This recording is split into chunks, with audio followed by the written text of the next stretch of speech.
بسم الله وصلى على الرسول. اللهم صل وسلم وبارك على نبينا محمد وعلى آله وصحبه وسلم تسليما كثيرا. ازيكم يا حبايبي، عاملين ايه؟ يا رب تكونوا بخير وصحة وسعادة وسلامة ان شاء الله. وحشتوني جدا جدا من اخر فيديو نزلته. شكرا لكل الناس اللي دخلت حياتي ونورت قناتي. بجد شكرا لكم من كل قلب، نورتوني وفرحتوني.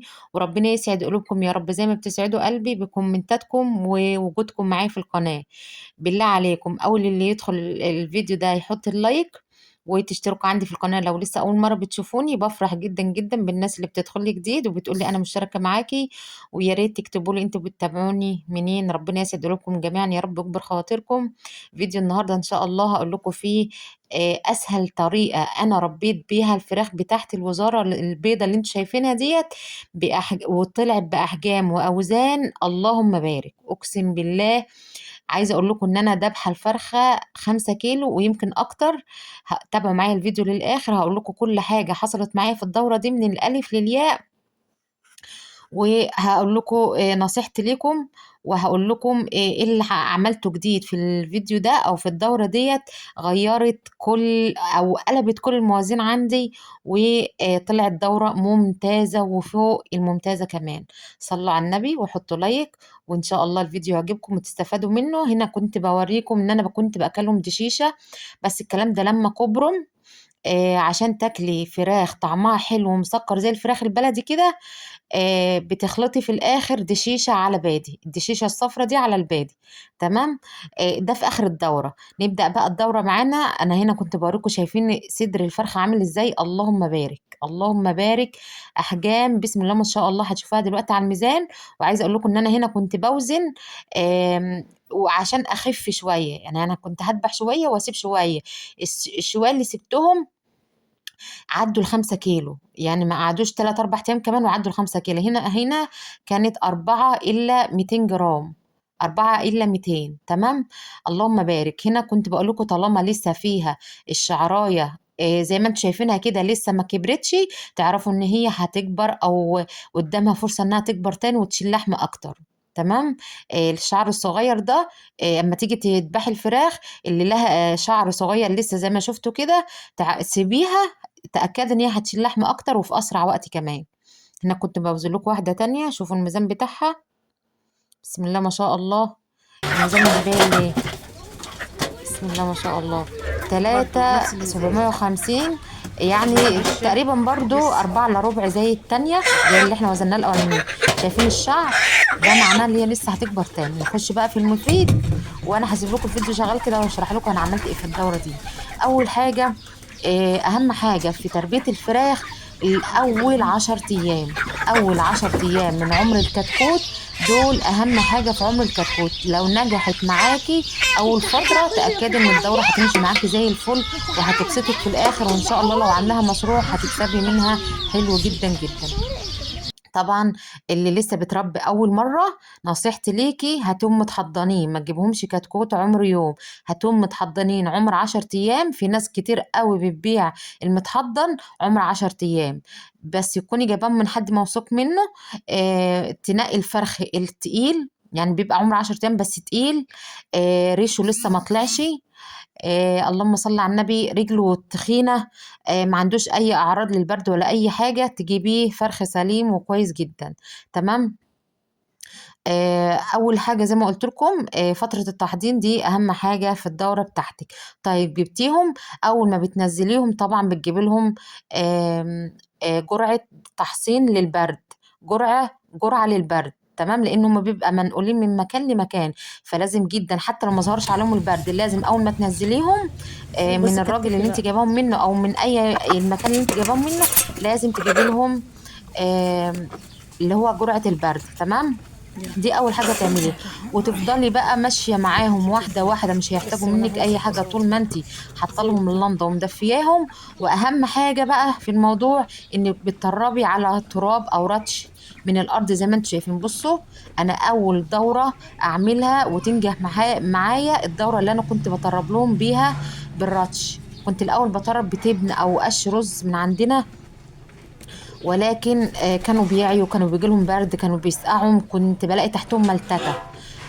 كانوا لاتين نفسهم. لكن زي ما انتم شايفين الراتش ده بيشرب الميه بتاعه الحمام بتاعهم، بيشرب الميه اللي هم بيشحطروها، بيشرب اي رطوبه في الارض، وبيبقى تحتهم ناشف على طول، وما بتحتاجيش ان انت تغيري تحتهم اول باول. والله زي ما بقول لكم كده، انا كنت مفكره ان كل ما تكنسي تحتهم وتنضفي لهم كل ما هيبقى احسن. لكن انا لما جربت ان انا كل يوم ارش رشه رطش بسيطه، الرطش ده اللي هو التراب يا جماعه، التراب اللي من الارض، بس مش الترابه الناعمه اللي بتنكنس دي، لا. انتوا عارفين الرطش ده اللي هو طالع من الارض، احنا فلاحين وعندنا الرطش ده اللي بنطرب بيه للبهايم، فاهميني؟ طبعا كل يوم ارش لهم رشه كده. هنا كنت بقول يا ترى مين يساعدني في التنظيف، تمام. المهم كنت كل يوم ارش لهم رشه الرطش مربى كده ديت ليه على امال؟ الوش. كانت تشرب بقى اي ميه من الحمام بتاعهم، ميه موقعينه زي ما قلت لكم، وكان دايما تحتهم بيبقى ناشف، ما كنتش بشيل من تحتهم خالص، كنت كل يوم ارش رشه وخلاص. او مش كل يوم، اقسم بالله ما كنت كل يوم كمان.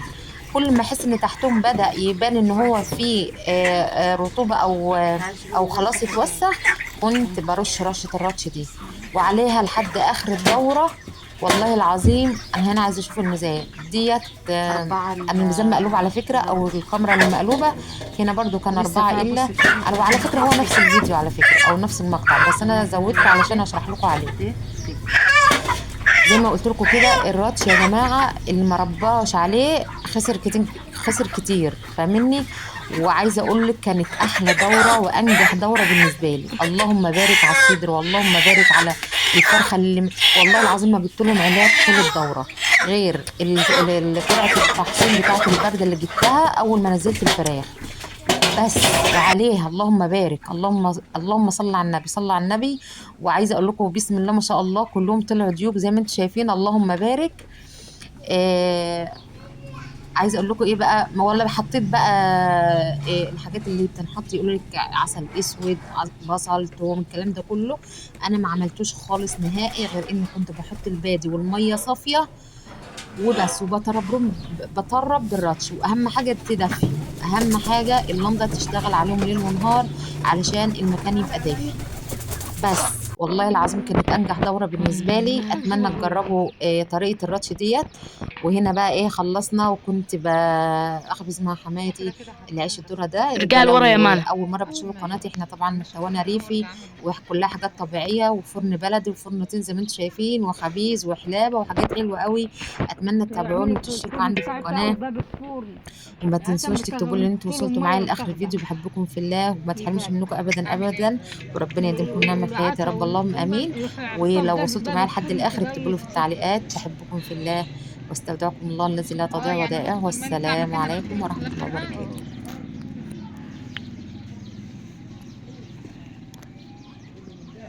يا بنت اسكتي.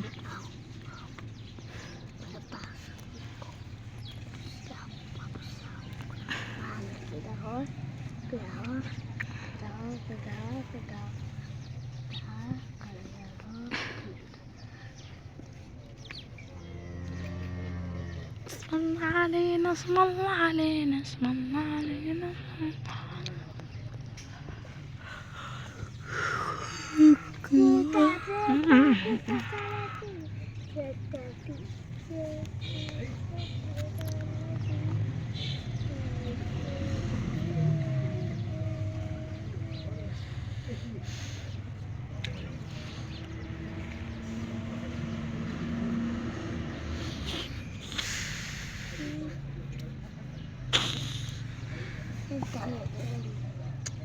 سبعة، ثمانية، تسعة، عشرة، 11. تسأل دموع عمايشي مع سن. كتابة كتابة، تعالي كتابة بقى. ما اشتريت ايه؟ كيس بسكوت من ال100 جنيه دي، من جنيه، والشاي ب3 جنيه.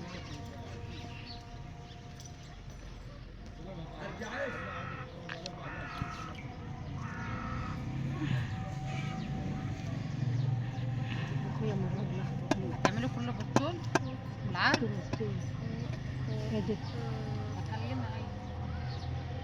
أنا